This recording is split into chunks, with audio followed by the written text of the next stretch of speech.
తెలుగు రాష్ట్రాల్లో అతిపెద్ద lift manufacturer lifts ట్రై.com డీలర్షిప్ కూడా ఇవ్వబడును. నమస్తే, వెల్కమ్ టు సుమన్ టీవీ. నేను మీ Suman TV Usha. Girls call boys ఈ మధ్య కాలంలో మనం చాలా ఎక్కువగా దీన్ని చూస్తున్నాం. మీడియా ముఖంగా కనుక మనం చూస్తే కొంతమంది మాస్కులు పెట్టుకొని కూడా దీని గురించి మాట్లాడుతూ ఇంటర్వ్యూలు ఇచ్చిన సందర్భాలు కూడా ఉన్నాయి. కానీ ఈ పనిలో కనుక మనం చూస్తే చాలా మంది టీన్స్లో ఉన్న పిల్లలు, దాంతోపాటు 20 ఏళ్ళు, 21, 22 ఏజ్ ఉన్న పిల్లలే చాలా ఎక్కువగా కనిపిస్తున్నారని చెప్పొచ్చు. ఈ ఏజ్లో వాళ్ళకి ఎందుకు ఈ పని పైన ట్రిగర్ అవుతుంది, దీన్ని ఎందుకు ఎంచుకుంటూ ఉన్నారు, దీనికి సంబంధించిన పూర్తి వివరాలు ఏంటి మన వాటిపైన మాట్లాడడానికి మనతో పాటు హైకోర్టు అడ్వకేట్ అలగిరి రవీంద్రనాథ్ గారు ఉన్నారు. ఆయన అడిగి తెలుసుకుందాం. నమస్తే రవీంద్రనాథ్ గారు. నమస్తే అండి ఉషా గారు. మీరు ఎన్నో కేసులు ఇప్పటికీ చూస్తూనే ఉంటూ ఉంటారు. కొన్ని మీ దాకా వస్తూనే ఉంటుంటాయి, కొన్నిటి గురించి మీరు మాట్లాడుతూనే ఉంటుంటారు. గర్ల్స్ అండ్ కాల్ బాయ్స్ వీటి గురించి కనుక మనం చూస్తే, ఏజ్లో చాలా చిన్న పిల్లలు, లైఫ్లో సెటిల్ మంచిగా అవే స్కోప్ ఉన్న ఏజ్ పిల్లలు ఈ వృత్తిని, అంటే ఈ పనిని ఎందుకు ఎంచుకుంటున్నారు, ఇటువైపే ఎందుకు వెళ్తూ ఉన్నారు, ఇదే పనిగా ఎందుకు దాని మీద ఎక్కువ మక్కువ చూపిస్తున్నారు అంటారు? ఎక్కడికి వెళ్తోంది దేశం, ఏమైపోతుంది, హిమశైల శిఖరం పైక పాతాల కుహరంలోక అన్నారు సినారే గారు ఒక సందర్భంలో. ఇటీవల హైదరాబాదులో ఒక నయా పోకడ ప్రధాన జంక్షన్స్లో గుమిగూడి ఒక అడ్డా కూలీలుగా, మొదట్లో ఏదైనా కూలీ వ్యవస్థకి వెళ్ళాలంటే అడ్డా మీదకి వెళ్తే కొంతమంది ఏదో ఒక కూలీ వ్యవస్థ దొరుకుతుంది అని చెప్పి, ఏదో ఒక ఉపాధి దొరుకుతుందని చెప్పి కొంతమంది కూలీలు, అంటే వేరే గత్యంతరం లేక, వేరే మార్గాంతరం లేక భవన నిర్మాణ కార్మికులందరూ కూడా, మన సోదరులందరూ కూడా అక్కడక్కడ జంక్షన్ నిలబడడం ఇంతకుముందు కనిపించినటువంటి ఒక ప్రదేశాలు కనిపించేవారు. కానీ ఇటీవల కాలంలో పూర్తిగా ప్యాంటు, షర్టు, షూటు, బూట్ వేసుకొని మంచి ఒక 5 feet, 5.5, 5.8, 6 feet వరకు ఉన్నటువంటి పర్సన్స్, ప్రత్యేకించి టీనేజ్ బాయ్స్, గట్టిగా చూస్తే 18, 20 ఏళ్ళు, 25 ఏళ్ళు, 22, 23 ఆ ఏజ్ కుర్రాళ్ళందరూ కూడా బైకుల మీద ముఖ్యంగా ఒక జంక్షన్లో గుమ్ముగూడి ప్రధానంగా కనిపిస్తున్నారు ఇటీవల కొన్ని ప్రాంతాల్లో. దీని మీద కొంత ఆరా తీసి ఎందుకు ఇక్కడ స్టూడెంట్స్ ఉన్నారంటే విస్తుగొలిపే నిజాలు, భయంకర నిజాలు కొన్ని వెలుగులోకి వచ్చాయి ఉష గారు. ప్రధానంగా ఏమిటి అని ఆరా తీస్తే అక్కడ వాళ్ళు చెప్పిన మాటలు వింటే అర్థమైంది ఏంటంటే వాళ్ళు మేల్ ప్రాస్టిట్యూట్స్. దీనికి సంబంధించి మనం కాస్త కొన్ని విషయాలు వెతుకులాడి వెళ్తే, ఇటీవల కొన్ని యూట్యూబ్ ఛానల్స్లో కూడా కొంతమంది మాస్కులు పెట్టుకొని మేము పలానా చోటికి వెళ్ళాం, ఇంత ఇన్కమ్ తీసుకొస్తున్నాం, మేము ఆ పని చేస్తాం, మాకు ఇంత ఇన్కమ్ వస్తుంది అని చెప్తూ వాళ్ళు మాస్క్ కట్టుకొని షేడ్లో వెళ్ళి ఇంటర్వ్యూస్ ఇస్తున్నట్టు కొన్ని వీడియోస్ కూడా మనకి యూట్యూబ్లో లభించడం చూసాం. ఇది ప్రధానంగా ఒక హైదరాబాద్ నగరమే కాదు, బెంగళూరు, ముంబై లాంటి ప్రధాన నగరాల నుంచి ఇది అడాప్ట్ చేసుకుందా హైదరాబాద్ అన్నట్టుగా ఉంది. ప్రధానంగా ఈ టీనేజ్ కుర్రాలు, ఇంజనీరింగ్ కాలేజ్ స్టూడెంట్స్ కావచ్చు, మెడికల్ కాలేజ్ స్టూడెంట్స్ కావచ్చు, వీళ్ళందరూ కూడా మనకి ఆ జంక్షన్ కొంతమంది సాఫ్ట్వేర్ ఎంప్లాయీస్ కూడా ఆ జంక్షన్లో కాస్త హ్యాపీగా నవ్వుకుంటూ స్మోక్ చేసుకుంటూ, అయితే కాసేపు గమనించిన తర్వాత అక్కడికి కొంతమంది కార్లో రావడం, వచ్చేదో మాట్లాడుకోవడం, బేరసారాలు ఆడడం, ఇమ్మీడియట్గా వాళ్ళందరినీ కార్లో తీసుకుని ప్రత్యేకంగా వెళ్ళడం. ఇది ఒకప్పుడు అమ్మాయిల్లో కనిపించేటువంటి కొన్ని వీధి చివర, ఊరి చివర ఉన్నటువంటి కొన్ని ఏరియాలో మనం ఇప్పుడు కనిపించేది. కానీ ఇటీవల కాలంలో హైదరాబాద్లో, అది ప్రధాన నగరాల్లో, ప్రధాన జంక్షన్స్లో ఒక చాటుమాటు వ్యవహారంగా నడుస్తున్నటువంటి ఈ వ్యవహారాలు చూస్తుంటే రాబోయే తరం ఏమైపోతుంది, యూత్ ఎట్టిపోతుంది అన్నటువంటి ఒక భయంకరటువంటి ఆ నిజాలు తెలుస్తుంటే హృదయం తట్టుకోలేక బహుశా మీతో మాట్లాడాల్సిన పరిస్థితి వస్తుంది ఉష గారు. దీనిపైన ప్రధానంగా మనం చర్చించుకోవాలంటే ఉష గారు, ఆ వీడియోలందరూ చూసిన తర్వాత, కొంతమంది మాట్లాడిన తర్వాత, అందులో కొంతమంది మాట్లాడిన తర్వాత ఎందుకు ఈ రంగంలోకి వస్తున్నారు, ఎందుకు ఇదే వృత్తిగా తీసుకుంటున్నారు, వృత్తి అనే పదం తప్పు, నేను యాజ్ బీయింగ్ ఎన్ అడ్వకేట్గా దీన్ని ఒక ప్రొఫెషన్ అని వాడను, కానీ అట్లా దాన్ని వాడుతున్నారు. యాక్చువల్గా వీళ్ళు ఏంటంటే కాల్ బాయ్స్ అని వాడరు, యాక్చువల్గా లీగల్ టెక్నాలజీలో దీన్ని జిగ్లూస్ అని వాడతారు. జిగ్లూస్ అంటే almost anti word of the prostitute వాడికి మెయిల్ చేసినట్లయితే వాళ్ళని జిగ్లూస్ అని వాడతారు. వాళ్ళ గురించి మనం మాట్లాడుకుంటాం ఈ ఎపిసోడ్ ద్వారా. ప్రధానంగా ఎందుకు వెళ్తారు వీళ్ళందరూ కూడా, ఈ ఏజ్ బాయ్స్ ఎందుకు వెళ్తున్నారు అంటే ప్రధానంగా మనకు 5 కారణాలు కనిపిస్తున్నాయి ఉష గారు. ఒకటి, నెంబర్ 1, సరైన విధంగా పేరెంట్స్ యొక్క అజమాయిషీ లేకపోవడం, వాళ్ళ మీద అదుపాజ్యం లేకపోవడం, పేరెంట్స్ కంట్రోల్ లేకపోవడం. పేరెంట్స్ ఎక్కడో గ్రామాల్లోనో, పట్టణాల్లోనో, ఊరి చివర ఎక్కడంటే ఎక్కడో అవుట్స్కట్స్లో ఉండడం, సిటీకి ఏదో జాబ్ రీత్యాగానో, ఉద్యోగ రీత్యాగానో, ఒక చదువు రీత్యా సిటీకి వచ్చిన తర్వాత ఇక్కడ విచ్చలవిడితనం పెరిగిపోయింది, పేటరేగిపోవడం బాగా పెరిగిపోయింది, చెడు అలవాట్లు, చెడు వ్యసనాలు. ఆ చెడు అలవాట్లు, చెడు వ్యసనాలు కావాల్సింటే డబ్బులు పంపించగలంటే ఈ ఊర్లో పనిచేస్తుంటే పేరెంట్స్కి అంతంత అమౌంట్ పంపించలేరు. కాబట్టి ప్రధానంగా ఇక్కడ మనీ ఒక్కటే, డబ్బు ఒక్కటే ప్రధాన సమస్య. డబ్బు సమస్య, చదువుకోవడానికి కష్టపడి పేరెంట్స్ అమౌంట్స్ పంపిస్తారు.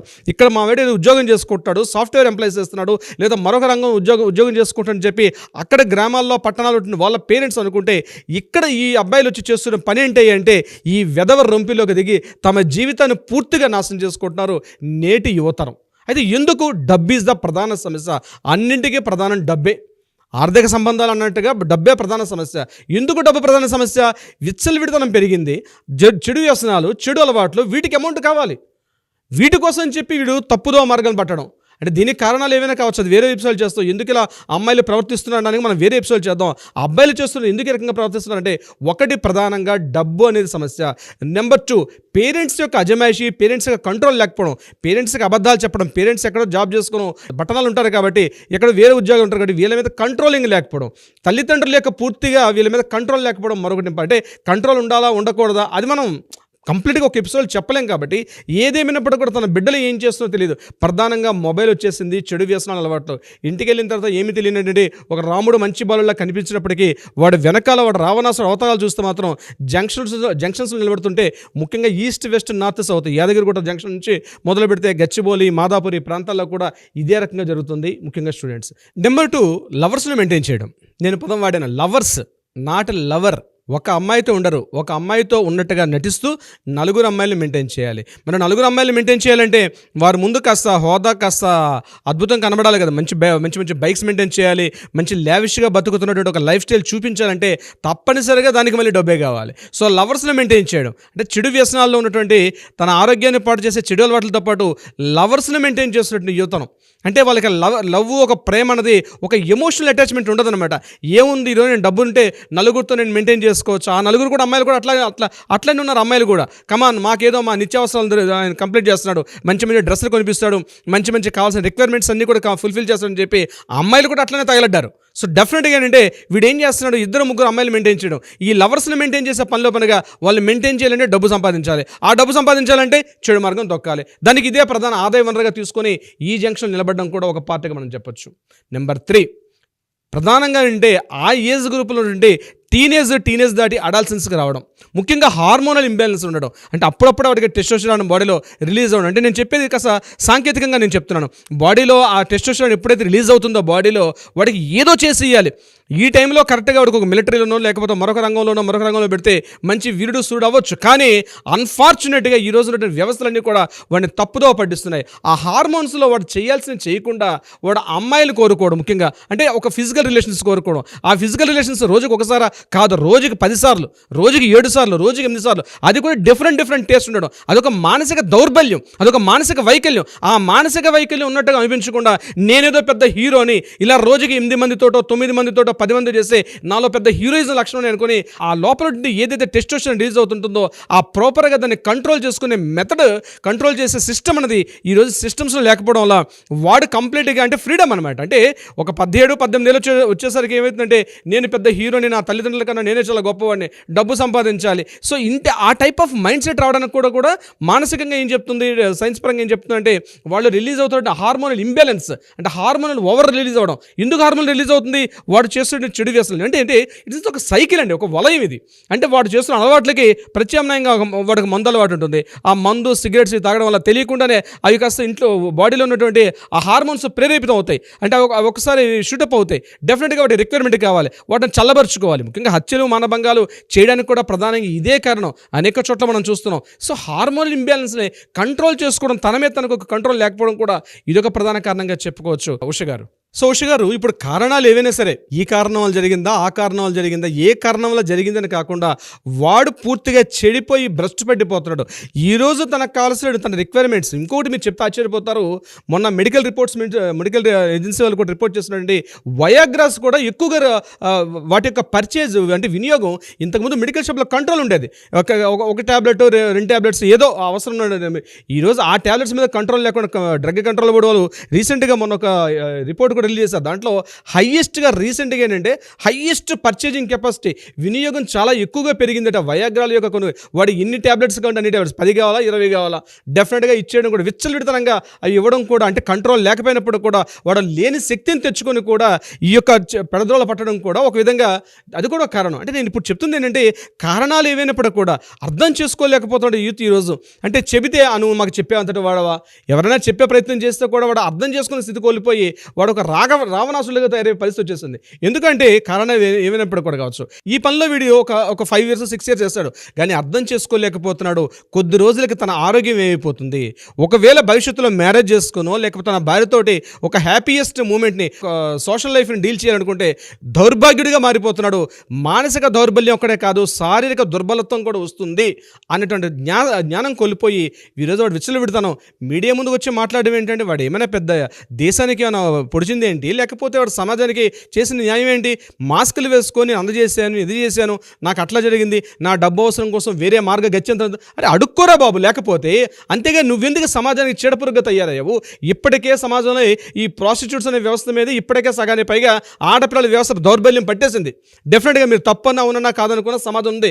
దాన్ని మరలా ఈ మేల్ ప్రాస్టిట్యూట్స్ తయారైన తర్వాత ఈ వ్యవస్థ రాబోయే ఇంకొక 20 సంవత్సరాలు ఏమవుతుందని చెప్పి విజ్ఞులు గొప్ప భయపడుతున్నారండి. సమాజం ఏమైపోతుంది, మన పిల్లల భవిష్యత్ తరాలకి మనం ఏం అందజేస్తున్నాం అన్న విషయం మీద. ముఖ్యంగా టీనేజ్ కుర్రవాళ్ళు ఇటువంటి పనిలో ఈ రొంపిలో దిగడం వల్ల తాత్కాలిక ఆనందం తప్ప రేపటి భవిష్యత్తులో మాత్రం మీరు పూర్తిగా కొత్త వ్యాధులు, కొత్త వైరస్లు మీకు వచ్చి మిమ్మల్ని మీరు కోల్పోయి మిమ్మల్ని మీరు గుర్తుపట్టలేని స్థితిలోకి వచ్చే ఇటీవల చూస్తున్నాం చైనా నుంచి కొత్త వైరస్లు. ఇవన్నీ ఎందుకు వస్తున్నాయి?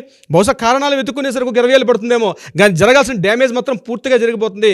రావాల్సిన వాళ్ళ వంశం మొత్తం కూడా నిర్వీర్యం అయిపోతుంది. ఎందుకు కొరకరని కొయ్యేలాగా ఈ సమాజానికి పట్టిన చీడపురుగులయ్యా తయారవడంలో ఎటువంటి సంశయం లేదు. ఉష గారు, సో మీరు చెప్పినట్టుగానే చాలా చిన్న వయసులో, టీనేజ్ వయసుల్లోనే జీవితాన్ని, కెరియర్ని చాలా మంచిగా బిల్డ్ చేసుకోవాల్సిన అవసరం ఉంది. ఆ ప్రాసెస్లో ఏం ట్రిగర్ అయ్యి ఇటువైపు వస్తుందో తెలియదు, కానీ మీరు చెప్పిన కొన్ని పాయింట్స్ ప్రకారం చూస్తే డబ్బే ప్రధాన లక్ష్యంగా పెట్టుకొని వాళ్ళ కొన్ని ట్రిగర్స్ అటువైపు నడిపిస్తున్నాయని అనుకోవచ్చేమో. ఎవరైనా సరే ఈ వీడియోస్ చూసిన తర్వాత చాలామంది మేము ఇటువైపు వెళ్ళి ఇప్పుడు బయటికి రావాలనుకుంటున్నాము, మానసికంగా ఒత్తిడికి గురి అవుతూ ఉన్నాము, అనుకోకుండా ఇటువంటి పనికి అలవాటు పడ్డాము, ఇప్పుడు మేము కెరియర్లో, లైఫ్లో ఇటువంటి హ్యాబిట్ని తీసేయాలనుకున్నాం అనుకునే వాళ్ళకి మనం ఏదైనా కౌన్సిలింగ్ చేసే అవకాశం ఉంటుంది అంటారా? తప్పనిసరిగా ఉష గారు, దీనికి సంబంధించి యూత్ ఎవరైనా సరే కింద స్క్రోల్ అవుతున్న నెంబర్ని కాంటాక్ట్ చేయగలిగితే న్యాయపరంగా కావచ్చు, ఒకవేళ రొంపిలో పడిపోయి బయటికి రాలేక ఏదో రకాల సమస్యలు ఇరుక్కుపోయి కొంతమంది చెప్పుకోలేరు, చాలా మంది ఉంటారు. అట్లాంటి వాళ్ళు ఎవరైనా సరే కాంటాక్ట్ చేయగలిగితే వాళ్ళ వివరాలు చాలా గోప్యంగా ఉంటాయి. డెఫినెట్గా వాళ్ళకి న్యాయపరంగా సలహా చేయగలుగుతాం. లేదు వాళ్ళకి కాస్త మెంటల్గా ఇటువంటి ఏదైనా సపోర్ట్ కావాలి, ఒక సపోర్ట్ కావాలనుకున్నా కూడా డెఫినెట్గా మన దగ్గర ఉండే సైక్రటిస్టులు కావచ్చు, వీళ్ళ ద్వారా కూడా మనం డెఫినెట్గా వాళ్ళకి కూడా మనం ఒక రిలీఫ్ అయితే డెఫినెట్గా దొరుకుతుంది. ఈ వీడియో చూసిన వాళ్ళు ఎవరైనా సరే కింద కాంటాక్ట్ అవుతున్న స్క్రోల్ అవుతున్న నెంబర్ని కాంటాక్ట్ చేయగలిగితే డెఫినెట్గా మేము అంటే చాలామంది ఏంటంటే ఉష గారు, మేము ఏదో తెలియకుండానే ఇందులో వెళ్ళిపోయాం, తెలియకుండానే ఈ ఊబిలో దిగిపోయాం, బయటికి రాలేకపోతున్నాం అన్నటువంటి వాళ్ళని గుర్తిస్తే అటువంటి వాళ్ళు ఎవరైనా దీనికి కాంటాక్ట్ చేయగలిగితే డెఫినెట్గా వాళ్ళకి మరలా back to the routine life అన్నట్టుగా వాళ్ళని మరలా వెనక్కి తీసుకువెళ్ళి రెగ్యులర్ లైఫ్ని డీల్ చేసే విధంగా మనం ఖచ్చితంగా సపోర్ట్ చేయగలుగుతాం ఉష గారు. సో ఎవరైనా సరే మా ఈ వీడియో కనుక చూస్తే తెలుసో తెలియకో మేము దీనికి అలవాటు పడ్డాము, మాకు తెలియకుండానే ఈ రూట్ వైపు మేము వెళ్ళిపోయాము, ఇప్పుడు బయటికి రావాలనుకుంటున్నాం, మాకు మానసికంగా సపోర్ట్ కావాలి, మేము దీని నుంచి బయటపడాలంటే ఏ విధంగా అనుకునే వాళ్ళకి కౌన్సిలింగ్ ఉంటుంది. న్యాయపరంగా ఏదైనా సరే ప్రాబ్లమ్స్ ని మీకు సలహాలు కావాలి అనుకున్న రవీంద్రనాథ్ గారు హెల్ప్ చేస్తారు. కింద స్క్రోల్ అవుతున్న కాంటాక్ట్ చేస్తే టీం మీకు పూర్తి వివరాలు అందిస్తారు. Thank you sir, thank you so much. Thank you so much Usha గారు.